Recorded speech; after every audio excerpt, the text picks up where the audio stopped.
making better out of bitter together.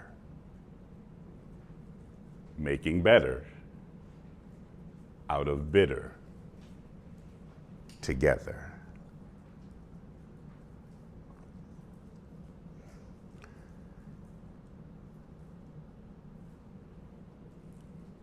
A Chinese farmer has a horse that ran away. The neighbors expressed sympathy to the Chinese farmer for his horse that ran away. His response is, maybe. The next day, the horse returns, and he has a bunch of wild horses with him. The neighbors are amazed by the farmer's luck, and they celebrate. But the farmer again responds, maybe. The farmer's son tries to tame one of the horses, and in so doing, he breaks his leg. And the neighbors lament the farmer's misfortune, to which the farmer responds, maybe. When conscription officers come to take young men to war, the farmer's son is spared because of his broken leg. The neighbors celebrate. And for a final time, the farmer responds, maybe.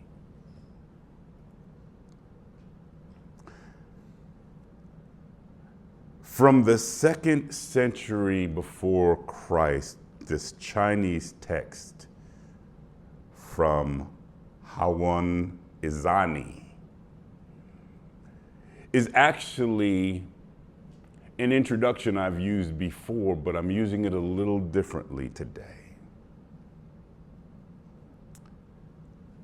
And I do value nature, but I'm not interested here at First Baptist Church Chilton in making you a Taoist. The idea that there is a pantheon or plurality of little gods, gods, is both pluralistic and problematic. We worship a singular and triune God. He is manifest in 3 persons, which we refer to as the Father, the Son, and the Holy Spirit. When things don't go our way, we often get agitated. Sometimes we get angry. And sometimes we act as an agnostic or an atheist. An agnostic is to be without knowledge, someone who acts as though they don't know the truth about God, whereas I think it's a real cricket. Whereas an actual atheist has declared, having considered the possibility of there being a God, that there is no God. And if we're not careful, when things don't go our way, rather than considering his perspective, we actually can struggle. This thing that I've brought up before, this idea of theodicy, which the word itself is a combination of God and justice together. Theodicy is an attempt to justify to humanity the things of God. We're always wondering why. We're always trying to understand. We're always trying to figure it out. We're always trying to get it. And I suggest that no matter what life sends our way, we ought to make better out of bitter together. Don't say amen too loud to the statement I'm about to make, but we often think that we're in control. We often think that this world is out of control. And perhaps the most tragic is that we think God has lost control.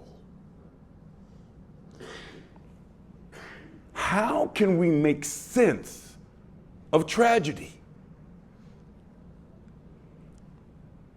Camp Mystic.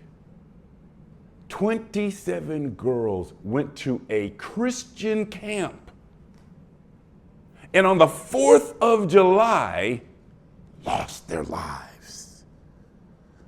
135 from that area lost their lives.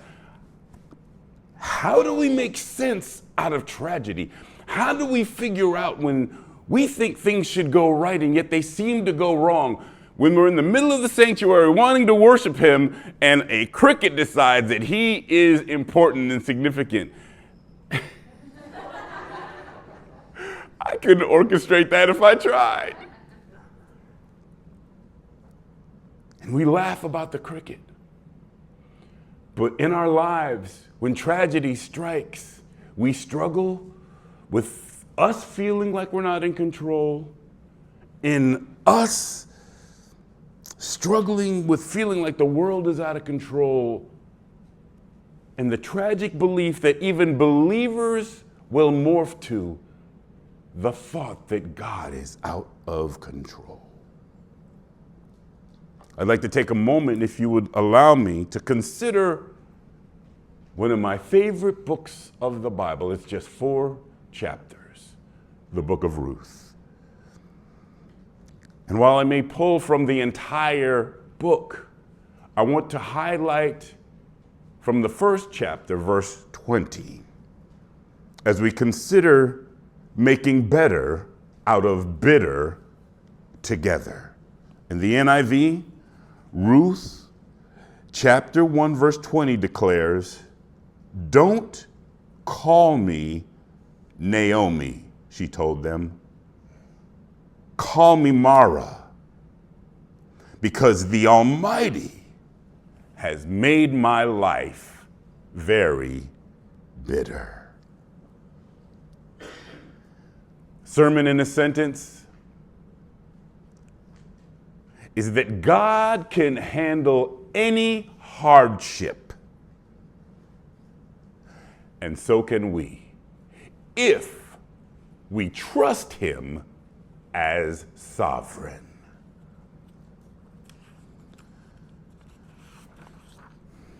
Ruth is strategically sandwiched in canon between Judges and 1 Samuel. Judges chapter 21 verse 25 in the New King James Version declares, "In those days there was no king in Israel, and everyone did what was right in his own eyes." That might sound just a little bit familiar, because we live in a world where people do what they want to do, when they want to do it, how they want to do it. Then there's the book of Ruth, followed by 1 Samuel. And 1 Samuel chapter 18, verse 7 in the NIV declares, "Saul has slain his thousands, and David his tens of thousands."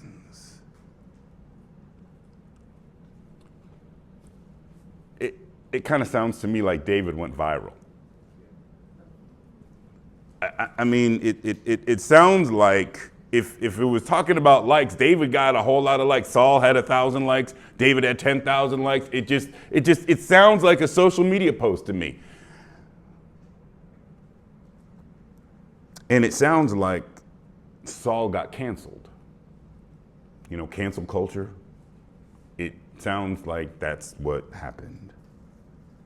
And Ruth is the theological bridge from chaos, people doing whatever they want to do, and kings who are in control because the people wanted a king. It is a 4-chapter depiction, the book of Ruth, which includes problems, people, and his presence. So if you've ever had problems in life, the book of Ruth is for you. If you're a person and you encounter people, the book of Ruth is for you. And if you want to consider his presence, the book of Ruth is for you. In the book of Ruth, in this depiction, there is famine. Bethlehem, the land of bread, experiences a lack of bread. There's famine, there's poverty, there's even death. And as much as that's a struggle, the main 3 characters, Ruth, Naomi, and Boaz. Ruth, who is the daughter-in-law, Naomi, who's the matriarch, and Boaz, who is the kinsman redeemer. I'd like us to consider asking the text in the book this question. Is God distant? Or is he divinely connected to my everyday affairs? Have you ever felt like God was distant? When you're facing problems, when you're going through it, when you're asking questions and seem to get no answer? Well, my first point is a recommendation that we deal with God's apparent distance. She says, "Don't call me Naomi." The word Naomi, her name, it means pleasant. It means my delight. And here we are with Ruth, Naomi, and Boaz. And Naomi has been through so much. Her husband has died. Her sons, Ruth and Orpah's husbands, have died. And the land is in the midst of poverty. Ruth doesn't even have any hope. Naomi, rather, doesn't even have any hope to be able to establish life. And she struggles. Her life is fallen apart with famine, with death, and with a disappointment. The word that is Naomi, that means pleasant and my delight, appears nowhere else in canon. It's only found in the book of Ruth. And it's found in this book 21 times. I imagine if we were trying to depict her name, meaning pleasant, meaning my delight, it's the idea of someone who has a healthy baby that is born. That feeling of joy, that bundle of joy that is born, that's what Naomi means. It is congratulations, it's graduation. It means you made it. It means the wedding day has finally happened. It's a time of celebration. It's a pleasantry. It's a wonderful experience. It's everything that makes you smile. It's everything that makes you happy. It's everything that makes you feel joy. Naomi. I came to consider the fact that the car I drive, which is now 10 years old and has over 225,000 miles, I got it because the car before it had a crash, had an accident. And the only way I got the new car is because there was a problem with the old car. You all know that my wife and I really enjoy the dog that we have. You know he's a bundle of joy, and he still is inappropriately jumping on people, and we're still working on that. But the joy and excitement that he brings, the Naomi that is him, it only came about because the dog before him died. Life comes after death. And you realize that as much as we like to celebrate and think about the beauty that is a mountain, the only way a mountain is truly depicted is that there's a valley in between. As difficult as it is, we like to just deal with the mountains, but it requires a valley. Otherwise, it's just level ground. When you have a chance, take a look through John 14. Let not your heart be troubled. You believe in God, believe also in me. In my Father's house are many mansions. If it were not so, I would have told you. All of the trouble that we face when we are happy and full of joy, when it's taken away, God is still there. There's an author, J. William Worden, who wrote a book about grief, and he says that the first task of grief is to accept the reality of the loss. We could be more authentic Christians if we don't pretend to be pleased when we're in the midst of problems. I know we just sometimes like to smile and act like everything's always wonderful and great and spectacular, but sometimes we just need to see it for what it is. Sometimes God feels distant, and we want to declare, don't call me Naomi. My second point is not only should we deal with God's apparent distance, but we should see this struggle with all seriousness. She declares, call me Mara. Mara, meaning bitter. Calling calamities what they are. When we face the difficulty, when we face the drought, when we face the death, when we face what is rough, Mara, bitter. This word only appears in Scripture this one time in this particular verse. Don't call me Naomi.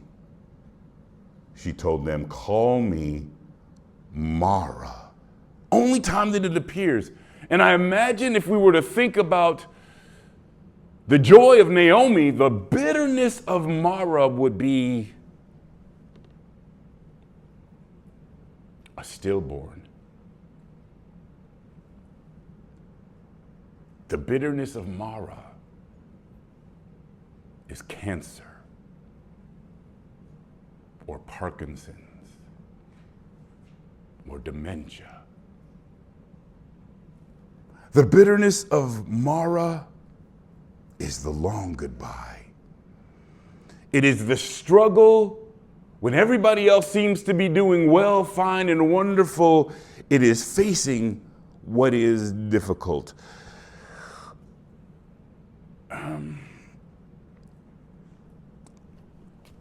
It's sometimes difficult to face what is difficult to face.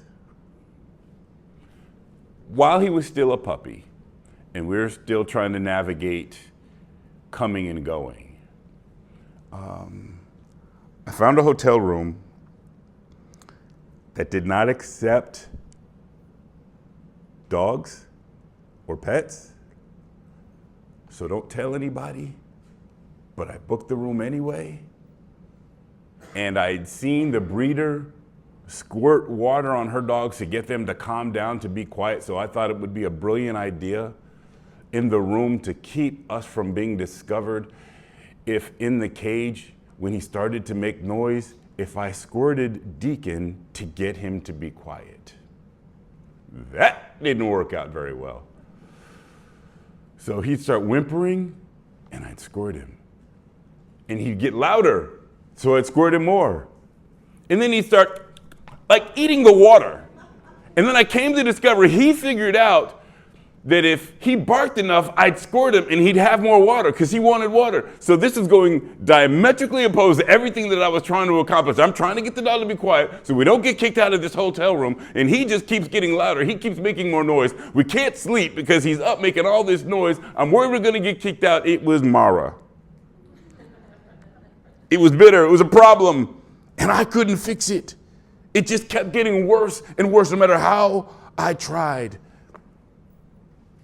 Task 2 of grief is to process the grief. Sometimes it's the most difficult thing to do when we find ourselves having a difficulty, and no matter how much we try, no matter how much we try to do the right thing, no matter what we try to do, it just seems to go directly opposed to what we want and how we think it ought to go. It seems like God is distant. It seems like he's far away, and we don't know what to do. So rather than feeling the joy of life, Naomi, the pleasantries of life, being happy about our experiences, it sometimes seems God is so distant, Mara, that we find ourselves bitter and we don't know how to get ourselves out of it. I do want to share with you that as much as we call ourselves Christians, that means Christ-like, and that courageous people who are followers of the way and the leader of the way himself, Jesus the Christ, you do know that he died on the cross.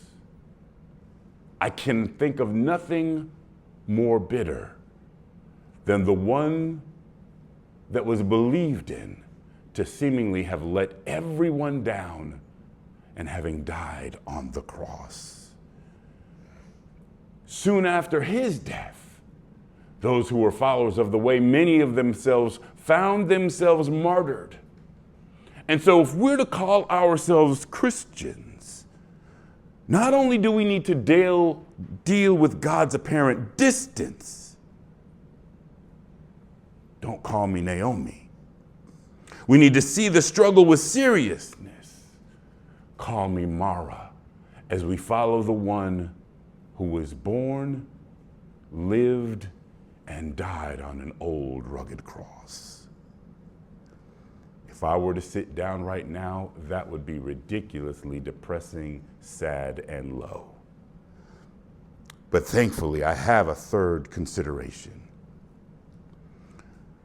The text says, because the Almighty has made my life very bitter. I want you to know that God is the sovereign protagonist of every story, and we would do well to be on his side. That term, the Almighty, in the original Shaddai, the Almighty, the most powerful. It was Shaddai who appeared to the 99-year-old Abram in Genesis 17:1. Jacob told Joseph, Shaddai is who appeared to him at Luz and blessed him.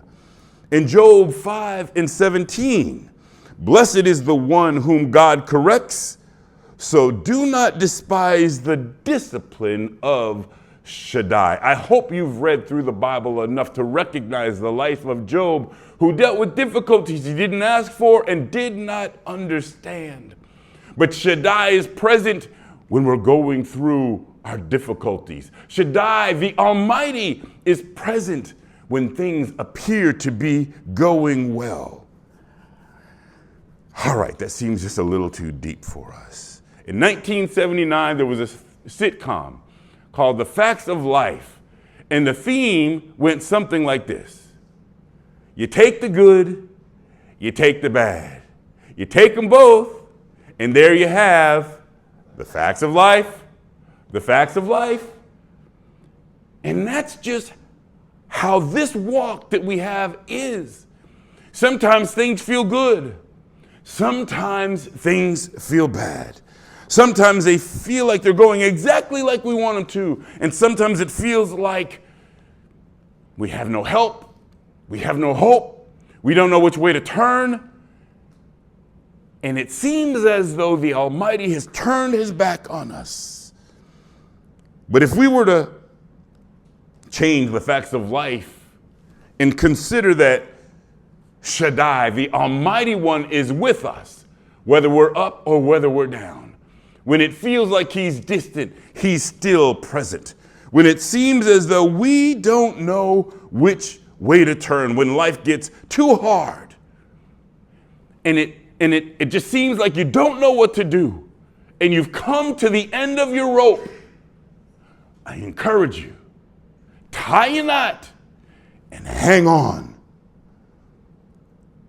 And even if while you're hanging on to the end of your rope, if you fail and fall because your strength fails, there's a song that Joe Pace and the Colorado Mass Choir sing, and they say, God's got it. No matter what you're facing, God's got it. No matter what you're dealing with, God's got it. In the midst of Naomi not knowing what to do, not knowing how to make it, not knowing how God would persevere no matter how distant he seemed in a foreign land, God's got it. So no matter what your struggle is that you're facing, no matter how much it seems like God is distant, no matter how much it appears that you're on your own with nowhere to turn, brothers and sisters, God's got it. We call him Emmanuel, which means God with us.